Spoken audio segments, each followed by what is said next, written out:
Poor attic ventilation is a big problem in many homes. I'm Danny Lipford with tips for today's homeowner. Stay tuned and we'll talk about why attic ventilation is so important right after this.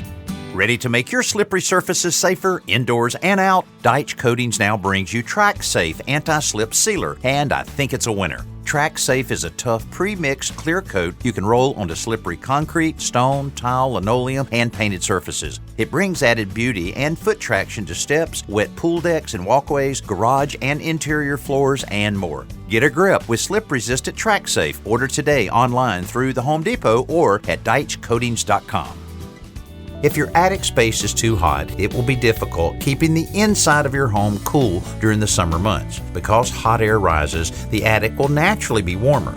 In fact, during the summer, temperatures can exceed 140 degrees in the attic, and that hot air can begin to influence your living space. Gable vents, ridge vents, or wind-driven turbines allow the hot air to escape from the top of the attic. As it goes out, it creates a vacuum which can begin drawing up cooler air from inside your home. That's why you must have soffit or eave vents. They let in the cooler outside air at the bottom of the attic, pushing the hottest air out of the top. You can also give the natural rise of warm air a boost by adding an attic fan to force that hot air out of the attic. I'm Danny Lipford with tips for today's homeowner.